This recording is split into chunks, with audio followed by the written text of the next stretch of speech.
Bonjour à tous, j'espère que vous allez excellemment bien. Aujourd'hui on se retrouve pour parler cyclisme, pour faire le débrief de cette étape du jour, l'étape numéro 11. Une étape où il s'est... l'étape numéro 12, pardon. Une étape où il s'est passé des choses aujourd'hui. Hein, beaucoup de choses sur cette étape. Ça n'a pas été une journée extrêmement calme pour les coureurs. Je pense qu'ils seront contents de rentrer, les coureurs, ce soir, parce que là, ça a été quand même pas mal animé sur cette étape. N'hésitez pas à vous abonner à la chaîne, à réagir dans les commentaires, à mettre un pouce bleu, à partager la vidéo sur les réseaux sociaux, notamment auprès de vos proches. Je pensez que ça peut les intéresser. Dans les commentaires, n'hésitez pas à me dire qui vous a plu, qui vous a déçu. Quand vous vous abonnez à la chaîne, vous pouvez rajouter la petite cloche. Comme ça, vous êtes au courant des dernières vidéos qui sortent sur la chaîne. Et si vous voulez soutenir mon travail, de solutions, petit rototo, je m'en excuse.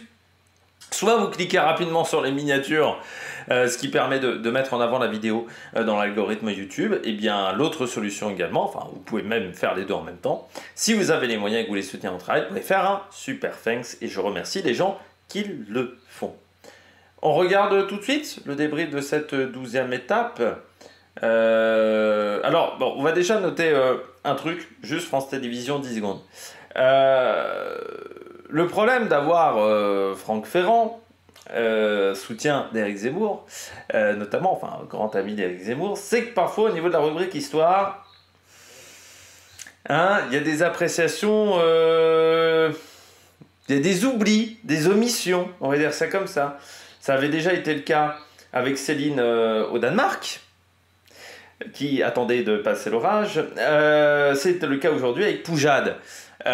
Pour ceux qui ne connaissent pas Poujade, Poujade en fait c'est un courant de pensée, alors c'est le poujadisme qui est un courant de pensée, mais qui est un courant de pensée très extrême droite, et j'ai envie de dire beaucoup plus extrême droite que Marine Le Pen par exemple. Parce que même Jean-Marie Le Pen s'est séparé un petit peu du poujadisme. C'est pour dire que si Jean-Marie Le Pen commençait à trouver un truc qui était quand même très à l'extrême droite, voilà, on était presque sur les idées de Bruno Gollnisch. Mais le poujadisme, c'est un truc d'extrême droite. Quand on parle de Poujade et de la ville de Poujade et qu'on dit que la seule phrase c'est « il a défendu les commerçants », c'est quand même une omission qui me paraît assez grosse. Voilà. C'est comme si on dit « ah bah là c'est la ville de Dieudonné, humoriste avec Elie Semoun ». Ah bah il a quand même fait des trucs après Dieudonné, hein il y a quand même une grosse mission. C'est comme si vous disiez bon bah Nicolas Anelka, joueur de foot. Ou Patrice Evra, que joueur de foot. Non, il y a une petite omission quand même sur la vie de Patrice Evra ou sur la vie de Nicolas Anelka. Pas seulement ça. C'est un petit peu gênant, je trouve, du côté du service public. Surtout qu'encore une fois, moi je le sais, déjà je suis pas un spécialiste histoire du tout, hein. Mais j'imagine qu'il y a beaucoup de gens qui ne le savent pas, qui ne savent pas qui est Poujade et qui ne savent pas qu'il y a ce côté-là. Comme pour Céline, par exemple. Donc, quand c'est peut-être le seul accès à l'histoire et au tourisme, enfin au patrimoine que peuvent avoir certaines personnes pendant l'été, je pense qu'il faut avoir un minimum de sûreté dans les informations. Donc là, c'est un petit peu problématique. Voilà. C'est comme si moi, je faisais une rubrique histoire et je disais pas que le coureur s'était fait choper pour dopage. Tu vois, je fais une rubrique histoire, je parle de Lance Armstrong. Par exemple, je fais la biographie de Lance Armstrong, je mets toute la partie dopage. Il y a quand même un gros problème. Bah là, c'est un petit peu pareil, ce qu'il a fait Franck Ferrand. Donc ça me pose un grand souci. Et surtout que derrière, il n'y a pas de contradiction de la part d'Alexandre Pasteur, de la part de Jalabert. Voilà, il n'y a pas de... Il y a un moment, je pense qu'ils ont dû voir les tweets sur Internet, parce que les tweets étaient assez corsés. Je pense qu'il y a des mecs qui peuvent leur dire, là, il faut faire un rectificatif. C'est-à-dire que là, il faut faire un complément d'information. C'est un petit peu problématique. Bon, on parle désormais des déclassements. 2 déclassements sur cette étape. Avant de faire le grand résumé de cette journée. Cavendish, Démare ont été déclassés. Du côté de Démare, c'est... alors vous savez, moi je dis, c'est si vous gênez un coureur, voilà, je pense qu'il y a un déclassement qui est possible, mais pour moi, Démare, je bouge pas véritablement de sa ligne. C'est-à-dire que j'aurais compris si Desmar, il bouge de 2-3 mètres et qu'il envoie vraiment dans les balustrades Van Aert. Là, certes, Van Aert est assez, mais il décale de 10 cm, quoi. Enfin, vraiment, c'est 10 ou 20 cm. Et même si c'était pas légèrement décalé, est-ce que Van Aert aurait pu passer? Pour moi, c'est pas ce qu'a fait Philipsen avec Guillermet sur le sprint intermédiaire à Romorantin. On est quand même loin de cet épisode-là, et pourtant, Philipsen, il n'a pas été déclassé. Donc je trouve que c'est sévère du côté d'Arnaud Démare. Du côté de Cavendish, là aussi, bon, je comprends le déclassement parce que pour moi, la vague qu'il fait sur Coquard est trop importante. Voilà. Malgré tout, il est obligé de faire une vague parce que vous avez un coureur qui s'écarte dans son chemin. Alors là aussi, encore une fois, le fameux problème des poissons pilotes qui s'écartent en plein milieu du peloton. Toujours pas d'informations là-dessus de la part de l'UCI.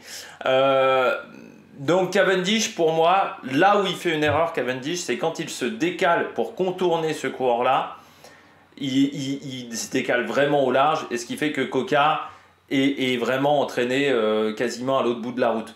Donc là, pour moi, il y a un problème. Du côté de Desmar, ouais, c'est sévère. Moi, je trouve que c'est sévère. Surtout, tu déclasses pas Philipsen sur le sprint intermédiaire. Voilà. Il y a des petits problèmes de cohérence, je trouve, du côté de la décision de l'UCI. Je voudrais aussi parler de la décision de l'UCI quand Pogacar est tombé, qu'il y a eu un barrage. Je comprends pas, c'est une nouvelle mode, ça, du côté de l'UCI, de faire des barrages quand il y a des chutes. Quand il y a une chute, en quoi Pogacar, il a été lâché par le peloton? Non, il a été gêné par la chute. Donc, normalement, dans ce genre de cas, il n'y avait pas de barrage. Sauf que des fois, de temps en temps, barrage. Et puis en plus, c'est totalement de manière aléatoire. Hein. Alors, tu sais, il n'y a pas une... tu sais, c'est pas maintenant, à chaque fois qu'il y a une chute, il y a barrage. Non, c'est une fois, tous les 3-4 chutes. Il y a un moment, les mecs se font un barrage, ou tous les 2-3-4 crevaisons aussi, ce genre de situation. Là aussi, il faudrait peut-être rectifier le tir, avoir un règlement qui le dit normalement clairement que dans ce genre de cas, il doit pas y avoir de barrage, mais peut-être noter noir sur blanc. Voilà, vraiment, au niveau du règlement, pour qu'on évite ce genre de situation. Bon, on regarde tout de suite le grand résumé de cette étape. Étape numéro 11. Plusieurs informations avant le début de l'étape. Déjà du côté de la Bahreïn, on a des malades. Des malades pourquoi? Parce que les coureurs sont arrivés dans des voitures différentes avec des masques. Donc on peut supposer qu'il y a un virus qui traîne, potentiellement la Covid. Pourquoi je vous parle de la Covid? Parce que c'est la raison de l'abandon d'un coureur de Astana, Michael Morkov, qui abandonne, le coureur danois qui faisait son dernier Tour de France. S'est retiré malade. Et puis la mauvaise nouvelle du jour, c'est la Total Energy qui a subi un vol pendant la nuit. 11 vélos volés, notamment Anthony Turgis qui n'a plus de vélo de rechange. On espère que la situation sera rectifiée par le partenaire cycle de l'équipe. Mais surtout, 150 000 €, notamment des caisses à outils, en plus des vélos. Donc ça fait vraiment une grosse perte pour l'équipe et un gros problème pour la formation de Jean-René Bernaudot. On espère que tout ça va être rectifié et surtout, déjà en cas de vol, c'est pas très malin les gens qui ont fait ça, mais bon, j'ai envie de dire que quand des mecs volent, c'est jamais très malin. Hein. Et ça fait jamais plaisir aux gens qui se font voler. Mais surtout, moi je pensais qu'il y avait des services de sécurité au niveau des hôtels des équipes, parce que normalement les équipes sont rarement seules dans un hôtel, c'est-à-dire que souvent il y a 2-3 équipes dans un même hôtel. Et là je suis assez surpris que... Moi je pensais qu'il y avait des rondes de gendarmerie, pour tout vous dire, qui faisaient des rondes parce que c'est pas la première fois qu'on a eu des vols de vélo, mais sur le Tour de France ça doit faire depuis longtemps qu'il n'y avait pas eu. Moi je me souviens sur l'étoile de BCS, j'avais eu sur des courses comme ça, mais parce qu'il n'y a pas les moyens d'ASO. Moi je croyais qu'il y avait des moyens sécuritaires, et là il faudrait peut-être qu'ASO emploie des vigiles pour sécuriser les bus des équipes. Alors je sais qu'il y a certaines équipes qui ont des vigiles, qui ont des mecs chargés de la sécurité. Mais bon, c'est un peu triste d'être obligé d'en arriver là. Et en plus, dans ce genre de situation, quand vous avez des vigiles, souvent, pour augmenter la protection autour des coureurs, on va avoir des coureurs qui vont être peut-être moins accessibles, ce genre de choses. Mais c'est sûr que du côté de la Total, ça n'a pas dû faire plaisir. On commence cette étape avec des premières attaques, notamment Kevin Genietz, qui est le premier attaquant du jour, qui va prendre un petit peu d'avance. Vous allez avoir, il va être rejoint par Thomas Gachignard, mais les deux n'arriveront pas à rester à l'avant du peloton. Ils seront repris à 4-5 km après, et on va avoir beaucoup d'attaques. Quentin Paché, Mentis, le coureur d'Intermarché, beaucoup d'attaques menées par la Uno X, la Groupama et la Total Energy. Après une dizaine de kilomètres de course, Jacobsen est lâché par le peloton avec un rythme qui est endiablé. On est à 48-49 de moyenne sur ces premiers kilomètres de course. Grégoire, Carapace qui vont attaquer comme Madouas et Kung. À 183 km de l'arrivée, la bonne échappée arrive à sortir. Vous avez à l'intérieur Madouas, Quentin Paché du côté de la Groupama FDJ, Abramson, le serial baroudeur de la Uno X, et Anthony Turgis qui a réussi à revenir dans un second temps. À 181 km de l'arrivée, Vauquelin va contrer, mais sera repris par le peloton. Et l'échappée qui jusqu'à maintenant n'avait pas beaucoup d'avance va réussir à augmenter l'écart avec le peloton, car il y a une chute dans ce peloton. 15 coureurs qui sont touchés, notamment Jonas Ricard qui est le plus touché. Vous avez Nelson Poles, Kung, vous avez Geraint Thomas, Sean Quinn, le champion des États-Unis. Pogacar, lui, est ralenti. Il n'est pas tombé, mais il va souffrir donc voilà, de ce barrage, ce qui fait que ça va lui mettre bien 10 minutes pour revenir sur le peloton. À 179 km de l'arrivée, la lanterne rouge de ce Tour de France en termine. Abandonne Fabio Jacobsen, qui était lâché depuis le départ, qui n'a pas réussi à revenir sur le peloton malgré des chutes. À 177 km de l'arrivée, alors que Guillaume Martin contre, mais il va être repris. Et donc la bonne échappée, là, il n'y aura plus d'attaque. Et l'écart augmente à 172 km de l'arrivée. Vous avez 2 minutes 30. L'écart qui va passer jusqu'à 3 minutes 30. À environ 165 km de l'arrivée. À partir de ce moment-là, Alpecin roule, notamment avec Sylvain Didier qui va faire un gros travail aujourd'hui. La côte d'Autoire, première côte de la journée, 4e catégorie, c'est Abrahamson qui passe en tête. De toute manière, il n'y avait que des côtes de 4e catégorie. Et le peloton est à 2 minutes 12. Le peloton qui perd un coureur d'importance, Pello Bilbao. Déjà hier, il avait perdu beaucoup de temps, 38 minutes. Il est arrivé avec les sprinters. Ça ne va pas mieux pour le coureur espagnol malade. À 119 km de l'arrivée dans la côte de Rocamadour, Abrahamson est premier. Il n'a plus qu'un point de retard sur Pogacar. Et l'écart avec le peloton est de 1 minute 56. 2 km après, Bilbao décide d'abandonner. Malade, plus de force pour le coureur espagnol. Au sprint intermédiaire, c'est Anthony Turgis qui passe en tête devant Abrahamson. Ça lui permet d'augmenter son nombre et son total de points. Du côté du classement du maillot vert, de conforter cette 3e place. Du côté du peloton, c'est Guillermeil qui passe en tête et qui prend donc 2 nouveaux points d'avance sur Philipsen. Coquard est 3e de ce sprint du peloton. Après 2h30 de course, la moyenne horaire est de 47 km/h. Autant vous dire que c'est encore une étape où on ne va pas se reposer aujourd'hui suite à la journée d'hier. 80 km de l'arrivée, l'écart n'est que d'1 minute 22 entre le peloton et les échappés. Les échappés n'ont déjà jamais pu croire en fait à la victoire d'étape, mais Sylvain Didier a vraiment anéanti leurs derniers espoirs. À 70 km de l'arrivée dans la côte de Montcléra, c'est Abrahamson qui passe en tête. L'écart avec le peloton n'est plus que de 54 secondes et Anthony Turgis lâche avec ce rythme vraiment intense. L'écart remonte à 1 minute à 60 km de l'arrivée, le redescend à 40 secondes à 50 km de l'arrivée et à 40 km de l'arrivée, l'échappée est reprise. Le rythme se calme légèrement, mais je dis bien légèrement. Au lieu de 47 km/h, on est plutôt à 46 km/h. Et on a sur cette étape quelques traversées de village un petit peu techniques, mais surtout dans le final pas mal de petits terre-pleins centraux, pas forcément indiqués, pas forcément signalés également par les organisateurs de la course de manière vraiment importante. Et c'est un terre-plein central qui va surprendre Alexei Loutchenko à 12 km de l'arrivée et ça va créer une énorme chute. On va avoir Van Der Poel qui va être gêné. Vous avez donc Van Gils du côté de la Lotto, Garcia Perna du côté d'Arkea et surtout Roglic qui va tomber, le coureur de la Bora qui va repartir, mais qui va perdre du temps aujourd'hui. On peut même dire que c'est le grand perdant de cette étape. On arrive dans les 5 derniers kilomètres, un sprint où on a pas mal d'équipes qui décident de rouler. On voit notamment la Uno X avec Abrahamson, on voit également Israël plutôt bien en place. Et dans le final, dans le dernier kilomètre, nous voyons désormais Arkea qui mène ce peloton avec Connor Swift qui va emmener pour Arnaud Démare, qui va donc légèrement se décaler sur la droite, ce qui fait que Van Aert va être obligé de d'arrêter son effort pour reprendre son sprint. Il va prendre la deuxième place, mais surtout Guilherme, bien remonté par Gerben Tyson du côté d'Intermarché, qui va réussir à s'imposer sur cette étape. Nouvelle victoire de l'Érythréen, la 3e sur ce Tour de France. Il domine vraiment les sprints cette année, Gerben Tyson, Guilherme, mais là, gros travail de Gerben Tyson.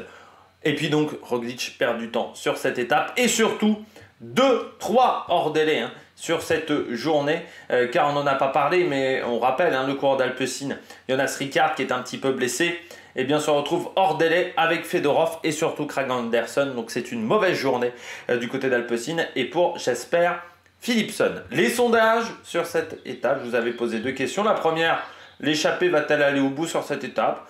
Oui, je m'étais enflammé, je m'étais dit, avec les journées d'hier, peut-être qu'il y aura des équipes de sprinteurs qui seront fatiguées. Bon, on n'a jamais vraiment laissé partir n'importe quelle échappée. Et ce qui fait que bien vous étiez à oui à 35%, non à 65%. Et puis l'équipe Cofidis est-elle la pire équipe de ce Tour de France? C'était une grande question aujourd'hui. Oui à 64%, non à 36%. Alors j'ai trouvé que dans les noms, il y avait des réponses qui étaient intéressantes. Moi j'étais plutôt partisan du oui, pour tout vous dire. Mais c'est vrai qu'il y a certains qui m'ont dit oui, mais par rapport au line-up de départ, c'est vrai qu'on ne peut pas avoir les mêmes attentes pour la Cofidis que pour la Groupama ou pour la Bahreïn. Et c'est vrai que c'est pas faux. Donc moi qui étais plutôt partisan du oui au départ, je vous le dis, ces arguments m'ont fait changer d'avis. La note de cette journée, j'ai mis 12 sur 20. Ouais. C'est pas une mauvaise étape de sprint. Le 12 sur 20, c'est pas très loin des encouragements. Voilà.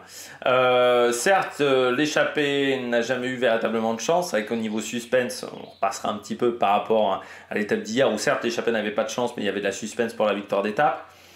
Mais le sprint est intéressant parce que pas comme les autres que l'on a eu.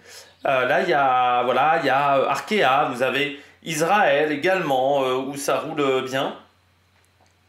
Uno X aussi, où ça a travaillé. Donc on n'a pas vu les mêmes équipes que d'habitude. Et puis, il y a la chute de Roglic. C'est quand même encore sur un gros rythme. Aujourd'hui, ça n'a pas beaucoup débranché sur cette étape. Donc je pense que beaucoup de coureurs sont fatigués. Donc ouais, un bon 12 sur 20 pour cette journée du côté de Villeneuve sur Lot. Allez, on regarde tout de suite le bilan des Bleus. Du côté du bilan des Bleus, eh bien on commence avec Arnaud Démare que j'avais mis en plus. Mais ça reste quand même un plus. Pourquoi du côté d'Arnaud Démare? Bon, certes, il n'y a pas la 3e place, avec ça aurait fait des points UCI pour Arkea qui vont manquer, forcément. Même si pour moi, encore une fois, le déclassement de Démare, certes, Van Aert est gêné, mais pour moi, il ne change pas foncièrement de ligne de course. Voilà, c'est ça mon problème, c'est que je me dis que peut-être que dans le futur, alors je dis toujours cette phrase, pour moi quand un coureur est gêné, faut déclasser, mais je me dis qu'il y a quand même une exception pour moi, c'est quand le coureur de devant ne change pas foncièrement sa ligne de course. Là, pour moi, il n'y a pas un objectif foncièrement de bouger de la part enfin voilà, il se décale vraiment de 10-15 cm.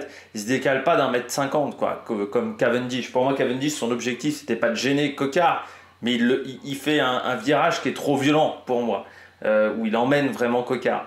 Là, du côté de Démare, je trouve que le changement de ligne est quand même, c'est sévère, voilà, me semble-t-il, de la part de l'UCI, parce que je vois difficilement, il faut vraiment tenir sa ligne droite. Dans ce cas-là, tu as la moitié des sprints où il y a un mec qui est déclassé, Alors, sinon, il faut tracer des lignes en bas avec des couloirs. Chacun doit prendre son couloir. Ça s'appelle de l'athlétisme après. Mais ouais, ça me pose quand même un petit peu un problème parce que dans ce cas-là, imaginons Guilherme par exemple, Poua sur un sprint. Bon, il va pas pouvoir gagner. Allez, il provoque le déclassement de Philipsen comme ça, qui est devant lui, en faisant ah bah il m'a gêné, tu vois, en forçant un petit peu la gêne, en essayant de provoquer la faute quoi. Ouais, ça me pose un petit peu un problème. Mais du côté d'Arnaud Démare, pourquoi? Pour moi c'est positif aujourd'hui son sprint, c'est son premier sprint de l'année. C'est son premier sprint de l'année Arnaud Démare. C'est le premier sprint clair, limpide, où tout se passe presque correctement. Enfin, presque tout se passe parfaitement. Il y a un petit défaut pour moi, c'est que Connor Swift le lâche un peu tôt. Et pourtant, j'avais un doute parce que c'est vrai que Mozzato, à un moment, subit une crevaison. Une quarantaine de kilomètres de l'arrivée, Mozzato, et je m'étais dit, ah, ça, c'est pas une bonne nouvelle. S'il met un petit peu de temps à revenir dans le peloton, ça peut être une dépense d'énergie pas idéale. Mais là, on voit Connor Swift, bon travail. Il arrive à emmener presque à la perfection Démare. Il l'emmène en fait un peu tôt Démare. Voilà, il l'emmène 20-30 mètres trop tôt. Mais ouais, pour moi c'est un bon sprint. Pour moi, ça va le mettre en confiance. Voilà Arnaud. Il manquait cruellement de confiance depuis le début de ce Tour de France. À Saint-Amand-Montrond par exemple, parce que j'ai vu ça après coup avec une caméra hélicoptère un peu avant le sprint. Vous voyez bien qu'il est, il est bougé dans tous les sens à 3 bandes de l'arrivée et il lâche presque l'affaire. Là, il est allé jusqu'au bout. Il est resté en deuxième épaisseur. Et puis quand il a vu à 800 mètres qu'en deuxième épaisseur, il y avait peut-être l'opportunité de faire quelque chose, et pour éviter de se faire également enfermer, il décide de prendre le rythme en main avec Connor Swift. Bon voilà, dommage, il y a, je pense, 40 mètres trop tôt à son sprint. Même s'il aime bien les sprints longs, ouais, je pense qu'il 20 mètres, 30 mètres plus tard, ça change peut-être la donne. Après, sur le déclassement, encore une fois, je trouve que c'est quand même sévère sur Arnaud Démare. Parce que, pour tout vous dire, quand il gagne sur le Tour de France, dans l'Est de la France, quand il gagne la fameuse étape où Sagan est déclassé, quand Sagan envoie Cavendish dans la barricade, ce jour-là, il fait un mouvement qui, pour moi, est beaucoup plus massif. Il y a vraiment un droit recentrage sur la route qui est beaucoup plus important et pourtant il n'est pas déclassé.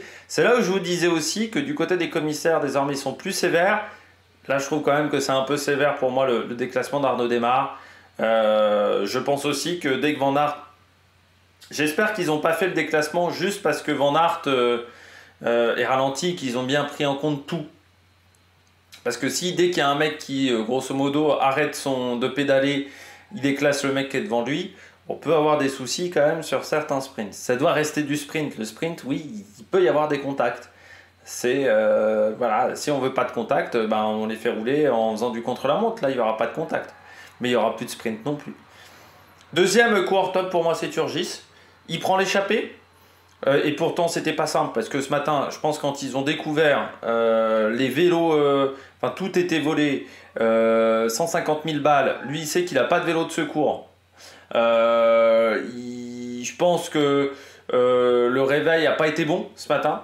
Vraiment, je pense que le voyage dans le bus n'a pas été facile. Je pense qu'il n'y avait pas une bonne ambiance, très clairement. Et réussir à se remobiliser tout de suite. Parce qu'aujourd'hui, ils auraient pu se dire bon, on fait journée tranquille. Là, tu vois, on a eu des emmerdes ce matin, on fait journée tranquille. De se remobiliser tout de suite, de rester focus, de retourner sur la course, d'essayer très clairement d'aller à l'avant, de réussir à aller à l'avant, de prendre encore des points pour le maillot vert du côté d'Anthony Turgis. Ça, c'est une bonne nouvelle. Alors, à l'arrivée, Turgis, il est, je crois qu'il est quand même 17. Alors, je crois que ça fait pas de points 17e au niveau du maillot vert. Non, Turgis, c'était 20 points. Ouais, c'est les 15 premiers. Donc, voilà, j'avais bien la vérification, c'était les 15 premiers. Mais il reprend quand même encore 20 points pour le maillot vert. Binyam Girmay, Turgis. Et surtout, bon, vous avez Abrahamson qui est vraiment encore un petit peu au contact, mais ça lui fait déjà 20 points d'avance, par exemple, sur un Cocard. Ça lui fait également un petit peu d'avance sur un Arnaud Delis. Tu vois, un Gaviria est à 41 points. Ça, c'est plutôt des bonnes satisfactions pour Anthony Turgis. Maintenant, il sait qu'il va devoir partir en échappée très régulièrement pour emmagasiner des points, parce que sur les sprints, potentiellement, il n'a pas la possibilité de rivaliser avec des Cocards, des Delis, des Gaviria. Mais encore une fois, l'objectif top 3 sur ce maillot vert, ça fait des points UCI, hein, top 3 pour le maillot vert. Donc ça, c'est plutôt une bonne idée de la part d'Anthony Turgis. Et puis, il remportera peut-être une nouvelle étape sur ce Tour de France. Puis, il y aura peut-être des abandons également sur ce Tour de France du côté des sprinters. Plus ou moins, mais je ne vais pas mettre le maillot à l'écran, la Groupama. Au moins, on les a vus aujourd'hui, ils ont tenté quelque chose. Bon, ça va pas au bout, mais je pense qu'il fallait tenter sur cette étape. Je pense que c'était une étape où il fallait tenter le coup de l'échappée, plus que l'étape de demain, plus que l'étape de Nîmes, notamment. Flop, Sam Bennett. Aujourd'hui, il ne trouve pas l'ouverture. Il est resté bloqué au fond de la boule. Sam Bennett, trop esselé. Là, pour moi, il n'y avait pas Nason. Et il est derrière. Donc comme il est dans la boule, il n'arrive pas à remonter la boule, il n'arrive pas à trouver la solution, donc il finit très loin hein, aujourd'hui.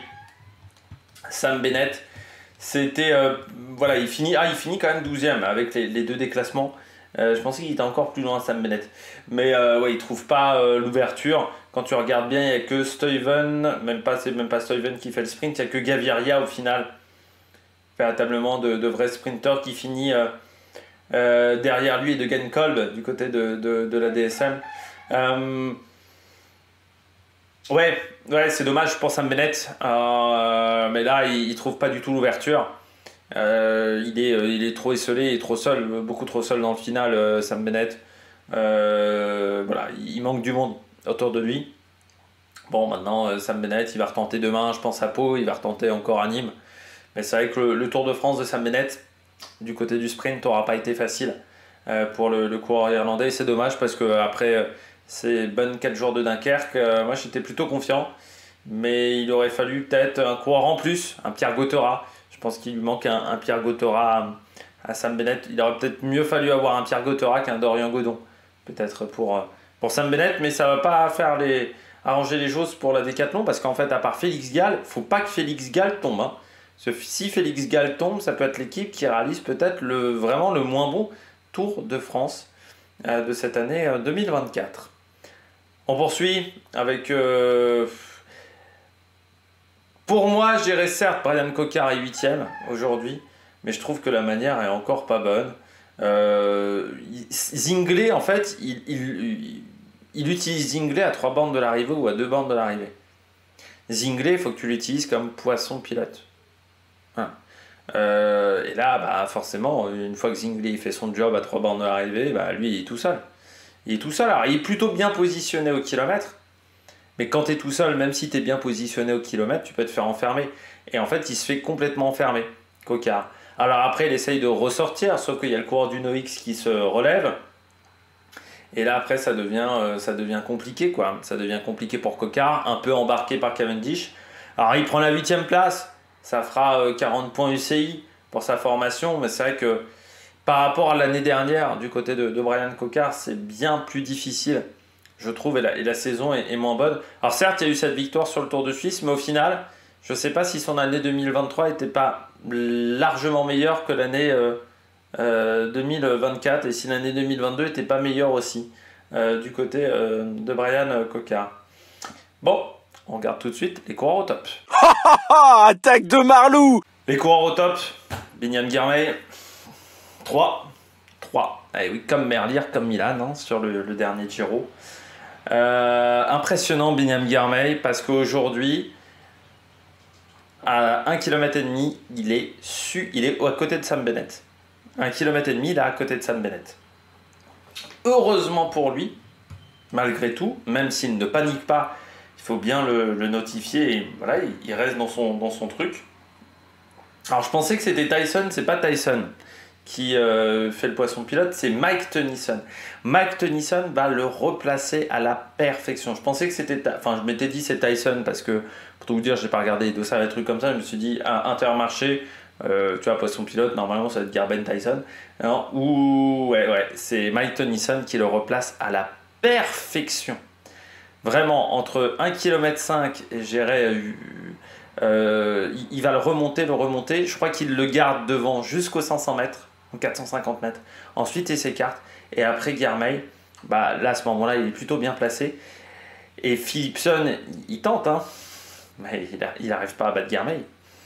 Impossible de battre Girmay. ce qui lui permet de battre Guermey, c'est quand il est mal placé. Mais là, Guermey, pourtant mal placé au début, encore une fois, regardez où il est à 1,5 km. Regardez le Intermarché, donc qui est Mike Tennyson, qui va le replacer devant. Le travail que va faire le coureur d'Intermarché, solide. Parce que c'est vrai que je disais, sur les sprints d'avant, on n'avait pas vu une grosse formation autour de lui. Autour de Guermey, premier sprint, il se débrouille assez seul. Je crois qu'à Colombey-les-Deux-Églises, c'était encore plus seul. Et même sur les sprints où il fait des belles places d'honneur, il est rarement bien entouré. Guermey. Et là, vraiment, Tennyson, il fait un gros job. Parce que s'il n'y a pas Tennyson, pour moi, aujourd'hui, Guermey, il fait 10e. Il fait, peut-être pas 10e, mais il fait entre 7 et 10, quoi. Là, le travail qu'a fait Mike Tennyson pour le remonter, chapeau. Et à la fin, victoire. Il peut dire merci à Mike Tennyson. Bien entendu, il y a des bonnes jambes quand même chez Guermey, là encore. Il est surpuissant sur ce Tour de France. En fait, on a retrouvé de Guermey impressionnant lors de sa première année chez Intermarché. Quand il se prend le bouchon de Prosecco dans la gueule. Impressionnant. Et j'étais pas vraiment rassuré. Vous vous souvenez, Guermey, avant le Tour de France, je me disais, le mec, il a fait 4-5 étapes sur le Tour d'Italie. C'était quand même pas fameux. Le début de saison était loin d'être exceptionnel du côté de Binyam Guermey. On sent que cette victoire à Turin, ça a vraiment débloqué la confiance de Binyam Guermey. Il s'est dit, putain, j'ai retrouvé la confiance, voilà, je suis reparti au top. Alors moi, j'avais pas vu le circuit franco-belge, par exemple. Mais c'est vrai que sur le Tour d'Italie, il abandonne très vite. Après, il fait quand même 3e à Fossano. Vainqueur de la Surf Coast Classic. Mais c'est vrai qu'il y a eu des années où il était vraiment hyper impressionnant en 2022. Bon, 2023, c'était déjà plus compliqué. Et là, je m'étais dit, je le sens pas tant que ça. Encore une fois, moi, j'avais pas vu Rundinkeln et le circuit franco-belge à Bruxelles Cycling Classic, mais voilà, il est impressionnant. Il est en forme depuis le mois de juin et il enchaîne. C'est déjà donc 4 victoires, voilà, depuis le mois de mai.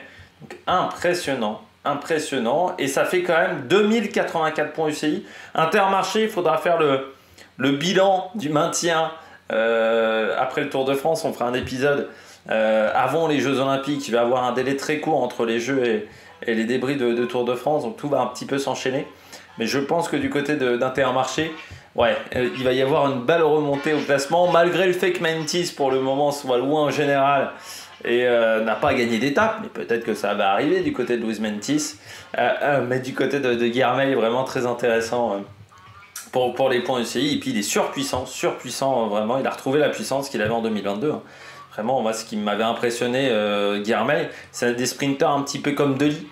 C'est pas vraiment des sprinteurs de vélocité, c'est pas des sprinteurs à la Cavendish où il y a vraiment un pic d'accélération qui est fort. C'est des mecs qui sont capables de monter comme ça en puissance et de tenir longtemps leur vitesse. Et là, c'est ce qui est fort avec Guermey.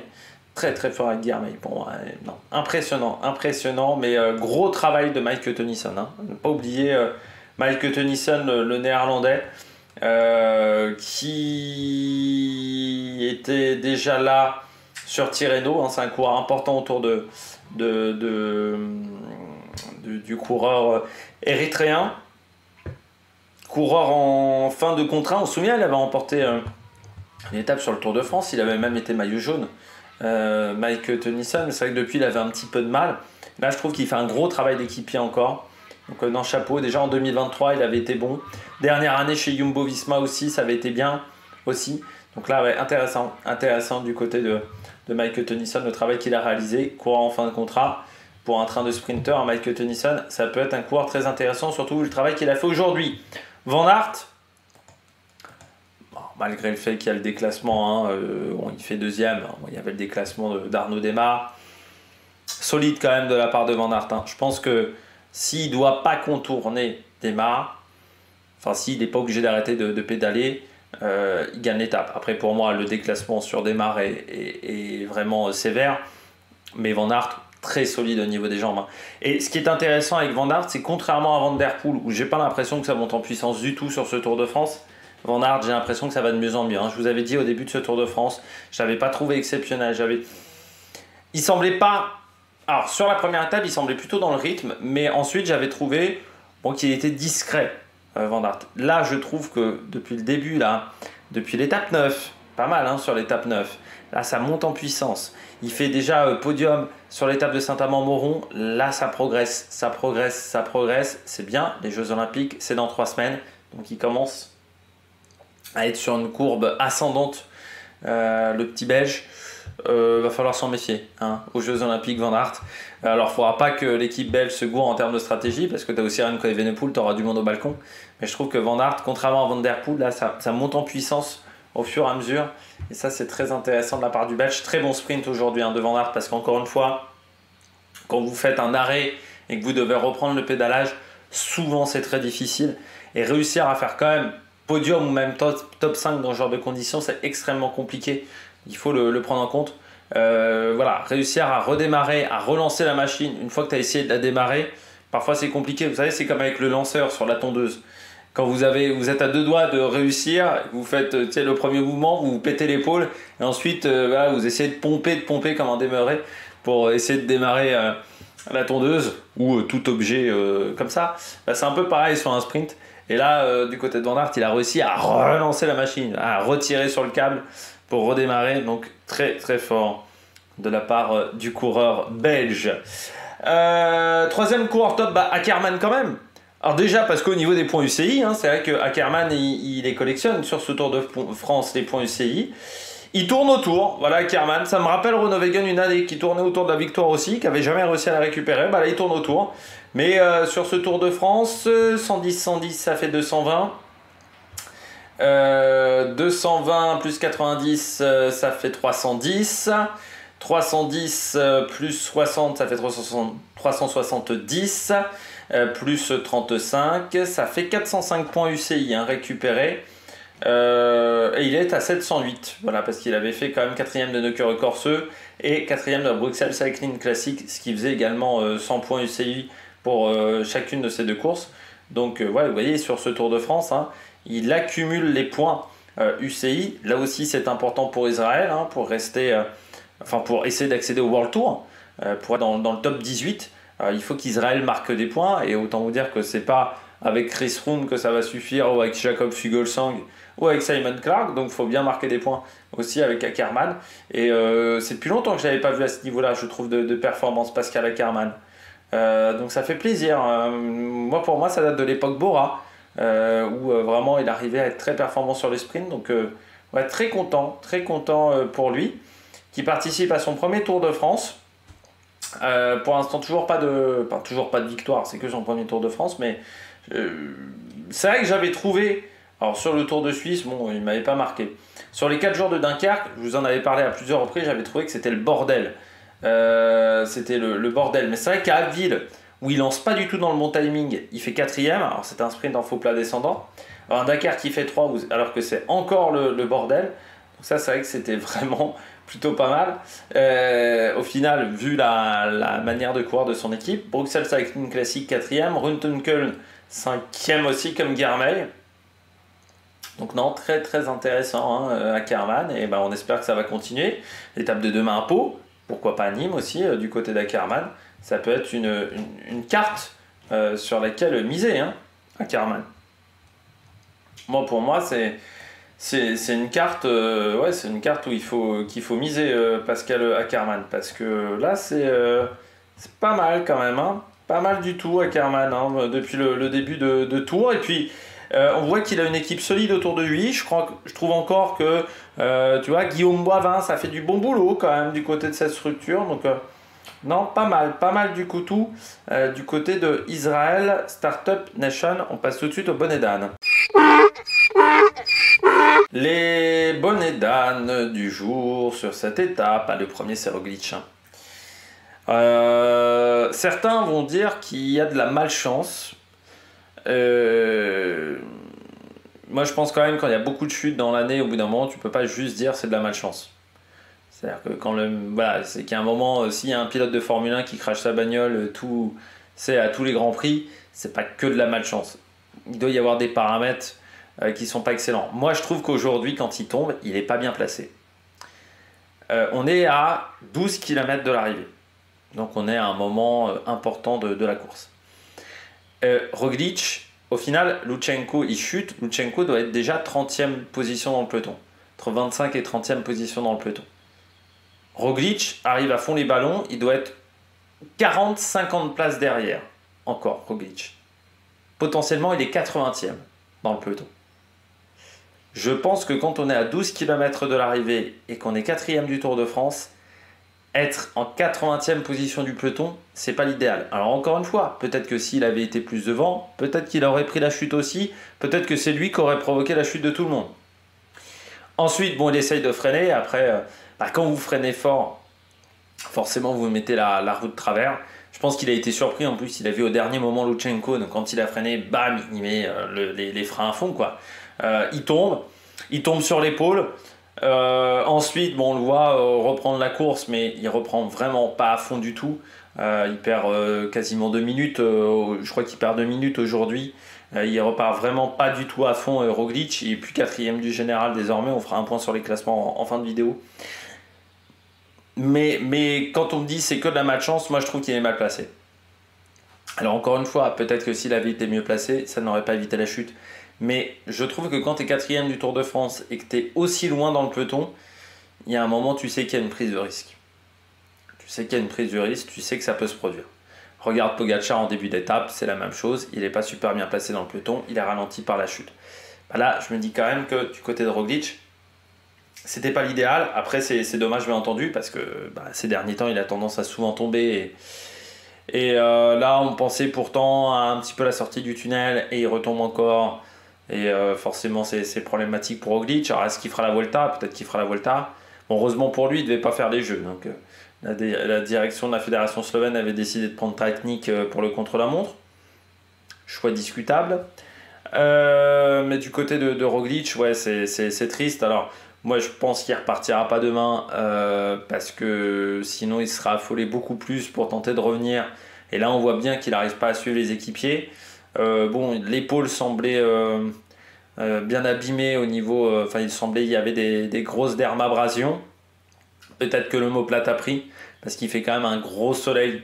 Il tombe fortement, il fait presque un soleil de côté. Donc, ça, derrière, il y a l'omoplate et. Alors j'ai essayé de voir au niveau des épaules, vous savez, parce que normalement quand il y a un problème d'une épaule, normalement des fois le coureur est un peu bancal. J'ai essayé de voir ça, j'ai pas eu l'impression de derrière que il y avait une grosse différence de hauteur entre les deux épaules. Mais bon, vu comment il est tombé, vu la vitesse avec laquelle il repartait pas vite, c'est que forcément il y a une douleur, forcément c'est pas un petit truc. Et moi je serais pas surpris demain matin si on nous dit Roglic a abandonné. Je serais pas surpris. Mais pour moi, certes, il peut pas éviter Lutsenko, le terre-plein central est mal indiqué, bon voilà, il y a des problèmes. Mais il est mal placé. Il est mal placé dans le peloton pour moi. Il doit être placé un peu plus haut. Quand on a un leader à 12 bornes de l'arrivée, je dis pas de rouler forcément comme ce que fait Ineos, à avoir 4 mecs à l'avant de la course, mais il faut être dans les 30 premiers pour moi. Et là, pour moi, il était 80e, un truc comme ça, c'est trop loin. C'est trop loin, il faut être dans les 30, 40 premiers. Alors encore une fois, Lutsenko, il l'aurait peut-être entraîné dans la chute, mais il est loin dans le peloton. Les Bonnedan, Philipsen. Donc au final, avec les déclassements, je crois que ça le met 4e, Philipsen, de l'étape. Ouais, ça le met 4e. Il y a quand même 2 déclassements devant lui, donc de base, il était 6e. Et puis, les 2 déclassements n'ont pas.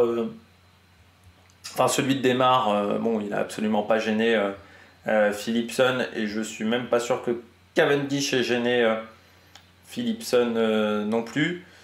Tu vois que cette année, il faut vraiment que le train fasse pas d'erreur pour qu'il s'impose. Et encore, je trouve que même à Saint-Amand-Montrond, il s'impose aussi parce que Guermain n'est pas dans la roue tout de suite. Il n'est pas surpuissant comme l'année dernière, Philipsen. Certes, le train Alpecin n'a pas été parfait, mais je trouve que Philipsen est loin d'être exemplaire aussi dans ses sprints. Ça manque de puissance. Il n'a pas la puissance dévastatrice qu'il avait l'année dernière. Certes, comme je disais, l'année dernière, Van Der Poel faisait 80% du boulot, mais les 20 derniers pourcents que faisait Philipsen étaient très bons. Et puis, à Moulins, par exemple, il n'y a pas Van Der Poel, il se débrouille seul, et il arrive à faire un énorme sprint, et il met une plâtrée à tout le monde. Et pourtant, il n'y a pas Van Der Poel ce coup-là.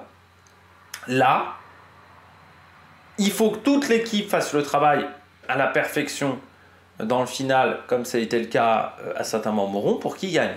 Parce que s'il y a un accro, ça ne marche plus. Là, Van Der Poel n'est pas là. Bon, il y a une grande partie de l'équipe qui n'est pas là. Dans le final, il doit se débrouiller seul. Alors peut-être qu'il savait aussi qu'il était surveillé par les mecs de l'UCI, donc il n'a pas pris tant de risques que ça, mais il est quand même bien enfermé. Il n'arrive pas à trouver la solution, il n'arrive pas à trouver l'ouverture.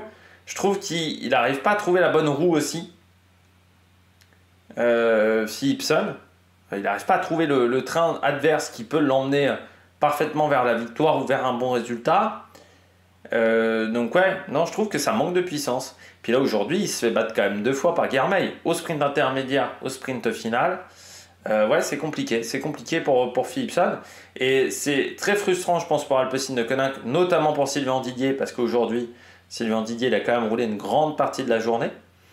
C'est aussi très frustrant parce que c'est vrai qu'on a mis quand même une grosse équipe autour de lui. Et quand les résultats ne marchent pas, c'est un peu dommageable. Surtout que c'est vrai que le problème d'Alpecin, c'est de ne pas avoir de grimpeurs. Le meilleur grimpeur de l'équipe, c'est Quinton Hermans ou Vergalito. Ils sont quand même, c'est pas David Gaudu non plus, Vergalito. Donc c'est un peu léger en montagne. C'est vrai que quand on mise énormément sur le sprint, c'était déjà frustrant sur le Tour d'Italie parce que Canen Gross a tourné autour et n'a jamais trouvé l'ouverture. Au niveau de la victoire, voilà, il a fait des bons résultats, mais il manque la victoire. Et là, pour Philipsen, certes, il y a eu la victoire de Saint-Amand-Moron, mais il a fallu que tout s'imbrique parfaitement. Et il a fallu aussi que Guermeil soit un petit peu embêté avec Bennett, qui soit obligé de jouer des coudes. Là, c'est vrai que pour moi, c'est un petit peu problématique du côté de Jasper Philipsen. Et puis du côté d'Alpecin, c'est pas la bonne étape parce que 2 coureurs hors délai. Alors moi, je comprends pas pourquoi on a fait attendre Kragh Andersen. Très clairement, je vous le dis. Je ne comprends pas parce que au moment où on fait descendre Kragh Andersen, Jonas Rickaert, il est déjà mal embarqué pour entrer dans les délais avec Fedorov. C'est déjà extrêmement mal embarqué. Et on décide de faire attendre Kragh Andersen, qui est pourtant un coureur essentiel dans le train de Jasper Philipsen, pour aider Jonas Rickaert, alors que Jonas Rickaert, je rappelle, est tombé dans la première chute. Donc peut-être que Jonas Rickaert, en plus, il est blessé ou là, il a un problème physique. Hein. Donc je ne trouve pas que ça soit l'idée du siècle de la part d'Alpecin. On perd 2 coureurs importants pour le train, parce que Kragh Andersen, c'est un vrai coureur important pour le train, et un coureur important également pour Mathieu Van Der Poel. Donc je trouve ça vraiment dommageable du côté de la stratégie de l'équipe. Je pense qu'aujourd'hui, on s'est raté. Arnaud Delis, ouais, 5e aujourd'hui, Arnaud Delis. J'ai trouvé au moment de son sprint que ça manquait de jus. Ouais, normalement, Arnaud Delis, c'est surpuissant. T'as la roue arrière qui fait un wing. C'est surpuissant le sprint d'Arnaud Delis. Hein. Le matériel souffre, t'as les pneus qui déjantent. Enfin, voilà, c'est quand même un coureur qui est surpuissant. Et je crois que c'est la première fois de ma vie où j'ai trouvé Arnaud Delis qui se rassoit, ce qui est quand même déjà plutôt rare sur ses sprints, Arnaud Delis, et surtout, vraiment pas de puissance. J'ai eu vraiment l'impression qu'il n'y avait pas de puissance du côté d'Arnaud Delis. Donc c'est pour ça que je dis pas de jus, parce que c'est vrai, premier grand tour, on est au bout de 12 jours de course. Voilà, la fraîcheur physique, elle est un peu moins bonne. Moi, je me souviens d'Arnaud Démare sur son premier Tour d'Italie, par exemple. Ça n'avait pas été facile pour Arnaud Démare. Groupama voulait qu'il abandonne. Lui, il n'avait pas voulu abandonner. C'était un départ depuis les Pays-Bas, mais je me souviens. Son premier Tour d'Italie, et ça avait été un petit peu difficile pour Arnaud Démare au niveau fraîcheur physique. J'ai l'impression que là, Arnaud Delis, il n'y a pas grand-chose, plus grand-chose dans les sockets. Pour le coureur belge, il va peut-être regretter également l'étape numéro 9, où il a été souvent à l'attaque à contre-temps. Mais là, j'ai eu le sentiment quand même que le sprint était très très compliqué. En plus, il n'a pas été aidé quand même du côté de la Lotto Destiny, parce que vous en avez 3 qui sont dans la chute à 12 bornes de l'arrivée, dont Maxime Van Gils. Donc on sait que c'est quand même des éléments qui sont importants dans le train, dans le travail collectif autour d'Arnaud Delis. Donc il lui a manqué ça. Mais je trouve que physiquement, vraiment, c'était un peu juste aujourd'hui. Alors peut-être des mauvaises jambes, hein, peut-être qu'il était dans une mauvaise journée. Mais il faudra étudier ça demain à Pau. C'est peut-être tout simplement un peu de fatigue pour Arnaud Delis, le coureur belge. Et puis je termine avec la Movistar. Pourquoi la Movistar? Autant je vous ai dit, autant la Groupama, on les a vus aujourd'hui, autant la Movistar, bon je rappelle, hein, Enric Mas, caput. Donc, bon, t'as encore Gaviria, mais Gaviria à la régulière, pour moi, il peut faire top 3, top 5, hein, mais il peut pas, je pense qu'il peut difficilement battre Guilherme pour le moment ou un Van Aert, par exemple. Je pense qu'il y a encore 3-4 mecs qui sont meilleurs que lui, à Fernando Gaviria. Et de toute manière, là, j'ai eu l'impression aujourd'hui, on travaillait pour Gaviria. On a décidé de mettre personne dans l'échappée. Après, tu pouvais mettre un coureur dans l'échappée pour essayer de durcir le rythme et essayer de faire que du côté d'Alpecin, on soit obligé d'utiliser beaucoup de coureurs pour essayer de revenir sur ton coureur échappé, ce qui aurait permis d'avoir moins de monde dans le final. Ça pouvait être une possibilité du côté de Movistar en termes de stratégie. Non, mais dans le final, on met un mec à rouler avec Alpecin, donc on se dit, ah, bah tiens, Gaviria a des ambitions aujourd'hui. Sauf que dans le final, il n'y a personne. Donc Gaviria, il finit à 18e aujourd'hui, 16e avec les deux déclassements. Mais Gaviria, il est beaucoup trop loin à l'approche du sprint. Il ne peut rien faire, le Colombien. Il aurait fallu peut-être amener un peu de monde autour de lui dans le dernier kilomètre. Peut-être amener 2-3 coureurs autour de lui. Parce que là, il se retrouve beaucoup trop seul. Peut-être mettre un Lascano. Peut-être mettre d'autres coureurs. Formolo aussi, parce qu'à une époque chez UAE, il travaillait sur les sprints. Il était le premier mec qui roulait, Davide Formolo. C'est peut-être quelque chose qui aurait pu être intéressant autour de la Movistar. Parce que là, il s'est retrouvé un petit peu seul. Ça a été quand même très compliqué. On fait du boulot quand même dans le final. Mais on a bien compris que là, c'était difficile. Enric Mas a encore perdu 2 minutes. Hein. Aujourd'hui, il était dans la chute Roglic, certainement Enric Mas. Donc ça sera à notifier. Mais oui, Gaviria, aujourd'hui, il manque de monde dans le final. Soit on décide de tout faire autour de Gaviria, on décide de le protéger toute la journée et de faire un véritable train. Soit ça servait à rien de mettre un mec à rouler. Et dans ce cas-là, tu mettais plutôt un mec dans l'échappée. Au moins, tu avais un petit peu de visibilité. Tu pouvais gagner des sous avec les sprints intermédiaires et le classement de la montagne. Et pourquoi pas, tu aurais mis Nelson Oliveira, tu aurais mis Mühlberger, tu aurais mis Formolo. Des coureurs comme ça aurait pu être intéressant. Et puis c'est vrai que autour de Gaviria, il manque un Rambo dans le final et un Lascano. Ça aurait pu être intéressant d'avoir ces deux coureurs là pour t'aider dans le final. On regarde tout de suite les différents classements. Pour finir ce débrief, comme tous les jours, les différents classements. On commence avec le classement de l'étape victoire donc de Guilherme devant Van Aert et donc Pascal Ackermann. Arnaud Démare ayant été déclassé comme Mark Cavendish, donc Philipsen fait 4, Arnaud Delis fait 5 sur cette étape et donc Brian Koka rentre dans le top 10.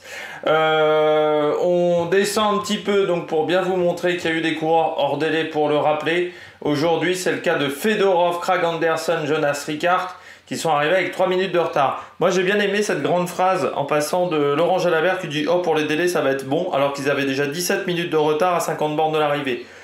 Je pense donc que ça allait pas le faire parce que les délais, vu que l'étape a été rapide, que les délais sur une étape comme ça sont très réduits parce que c'était une étape de plat, c'est une coefficient 1, donc c'est des délais de 10-15%, c'est des délais qui sont extrêmement faibles, donc ouais c'est aux alentours de 25 minutes sur une étape de plat, donc 25 minutes forcément c'est 25-30 minutes, vu qu'ils étaient déjà à 17 minutes à 50 bornes de l'arrivée, alors il aurait fallu que le peloton vraiment ralentisse, mais ce qui n'a pas vraiment été le cas, ce qui fait que y a quand même 2 équipiers du côté d'Alpecin. On peut même se demander est-ce que c'était une bonne idée de faire redescendre Kragh Andersen pour aider Jonas Rickaert, parce que je pense qu'il était déjà un petit peu tard, ce qui fait qu'on se retrouve donc à ce que Philipsen perd 2 équipiers dans l'affaire du côté de cette équipe. On remonte un petit peu avec le classement du maillot jaune, donc là des changements. Pogacar reste en tête devant Remco Evenepoel et Jonas Vingegaard, mais désormais c'est João Almeida, j'essaie de le prononcer correctement mais c'est difficile, qui est 4ème avec 4 minutes 20 de retard. Alors, certains se plaignent de ma prononciation de Jonas Vingegaard, je prononce à la française Jonas Vingegaard mais c'est fait exprès parce que je n'arrive pas à prononcer rapidement de manière aisée Jonas Vingegaard, en sachant qu'en plus c'est même pas véritablement la bonne prononciation, parce que c'est encore un peu plus complexe. Donc je prononce à la française, vu que je n'arrive pas à le prononcer rapidement et de manière fluide. Mais c'est parce que, non, hier j'ai critiqué le fait qu'il y en a des qui disaient Zinglé au lieu enfin, qui disaient Solé au lieu de. Enfin, Marc Soler au lieu de Marc Solé. Si tu dis, dans ce cas-là, tu dis Axel Zingle. Voilà, si tu considères, soit tu le fais, t'essayes de le faire tout le temps, et des fois, voilà, dans le cas de Jonas Vingegaard, c'est pas faisable. Almeida, enfin, j'ai pas réussi, j'arrive pas à le faire. Almeida 4, Rodriguez 5, Roglic 6, donc il se retrouve désormais 6ème de place de Bardu. On retrouve ensuite Landa, Yates, Ayuso, Ciccone, toujours dans le top 10. Et puis Simon Yates qui a perdu 3 positions parce qu'il était derrière, il a été ralenti par la chute, donc il était derrière encore Roglic. Et donc, ce qui permet à Guillaume Martin de gagner une position et d'être désormais 22e. Et je rappelle qu'ils ne sont plus que 162 en course. Et c'est désormais Bram Welten qui est la lanterne rouge car Fabio Jacobsen a abandonné. On remonte désormais du côté du maillot vert.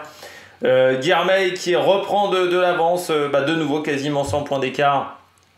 93 points d'écart précisément entre Guilherme et Philipsen. On retrouve ensuite Turgis qui commence à prendre un petit peu d'avance pour cette 3ème place par rapport à Bramson, par rapport à Coquard. Même si Coquard marque quand même beaucoup de points sur les sprints intermédiaires, je pense qu'il a plus marqué de points sur les sprints intermédiaires que sur les sprints à l'arrivée. On retrouve ensuite Arnaud Delis, Gaviria dans ce classement. Du côté du classement de la montagne, Pogacar est à égalité avec Jonas Abrahamsson, 36 points chacun. On retrouve ensuite Vingegaard, Remco Evenepoel, Valentin Madoise. 5ème du côté du maillot blanc, on est toujours dans la même situation avec Remco Evenepoel qui a toujours 3 minutes 34 d'avance sur Carlos Rodriguez, Ayuso à 6,03, Jorgensen à 7,50 et Buitrago à 8 minutes 35 pour le moment. Oscar Onley rentre dans le top 10 à la place de Thomas Pidcock, mais ça se joue pour quelques secondes seulement. Et on voit que Van Gils a perdu 3 positions, il était impliqué dans la chute, il faisait partie des lotos impliqués dans la chute Roglic et Lutsenko. Du côté du classement par équipe, UAE toujours en tête, devant Soudal Quickstep, Ineos, Visma, Red Bull. Total Energy passe devant Intermarché, c'est le seul changement du côté de ce classement par équipe. Decathlon est toujours 10e et première équipe française. Nous on se retrouve demain, présentation de l'étape numéro 13 à 7h, ça sera du côté de Pau. Et puis le débrief 21h, entre 21h et 22h, comme d'habitude pour l'étape numéro 13. N'hésitez pas à vous abonner à la chaîne, à réagir dans les commentaires. Allez, ciao ciao sur la Mec Production.